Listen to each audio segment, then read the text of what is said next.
आप सभी को सादर जय जिनेंद्र। आप सभी को नवरात्रि पर्व की बहुत बहुत शुभकामनाएं।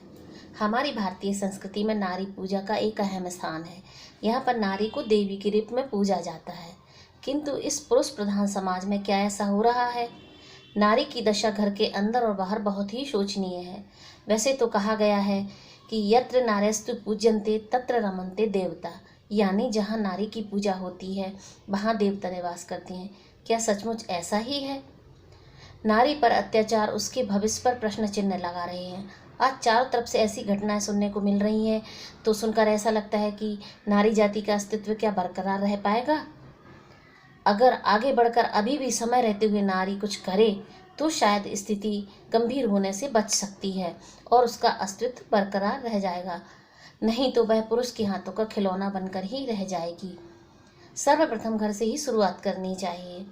हमें अपनी बेटी को समझौते की शिक्षा ना देकर अपने बेटे को ये समझाना चाहिए कि हमें नारी जाति का सम्मान करना चाहिए। अगर किसी लड़की को सूनी सड़क पर मदद की ज़रूरत है तो उसका फ़ायदा ना उठाते हुए हम उसकी आगे बढ़कर मदद करनी चाहिए। अगर हम ऐसी शिक्षा शुरू से ही अपने बेटों को दें तो शायद नारी जाति का अस्तित्व बरकरार रह पाएगा और स्त्री जाति सुखी रह पाएगी।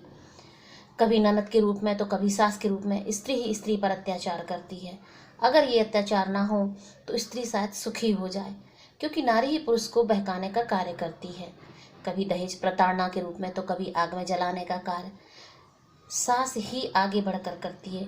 घर के मर्द तो बाहर कमाने जाते हैं, घर के अंदर क्या चल रहा है ये स्त्री ही संभालती है। अगर स्त्री शुरू से ही स्त्री का सम्मान करे, अपने घर के पुरुषों को सही शिक्षा दे तो शायद नारी जाति का अस्तित्व बरकरार रह पाएगा, क्योंकि नारी के बिना संसार अधूरा है। तो हमें चाहिए कि आज हम ऐसी घटना का पुरजोर विरोध करें। सरकार ने कई कानून बना रखे हैं, लेकिन कानून बनाने से कुछ नहीं होता है। हमें उन कानूनों पर अमल करना पड़ता है और सरकार कहाँ तक देखेगी। समाज सेवी संस्थाओं को भी आगे आना चाहिए। हालांकि कुछ समाज सेवी संस्थाएं इसके लिए कुछ कार्य कर रही हैं, बहुत ऊपर तक कार्य चल रहे हैं, लेकिन जब तक घर से शुरुआत नहीं होगी तब तक स्त्री जाति सुरक्षित नहीं हो पाएगी, क्योंकि छोटी सी शुरुआत ही एक बड़ी क्रांति का रूप लेती है। तो हमें अपनी बेटियों को ये तो सिखाना ही है कि हमें समाज में कैसे रहना है, लेकिन साथ में हमें अपने बेटों को भी ये शिक्षा देनी है कि हमें नारी जाति का किस्म का सम्मान करना चाहिए। क्योंकि जब स्त्री जाति का अस्तित्व मिट जाएगा तो फिर ये संसार कैसे चलेगा, क्योंकि स्त्री जगत जननी है। इसलिए आप सभी से अनुरोध है कि आप सभी अपने बेटों को इस प्रकार की शिक्षा दें कि नारी जाति का सम्मान करो, तो आगे जाकर नारी जाति का अस्तित्व बरकरार रह पाएगा। धन्यवाद।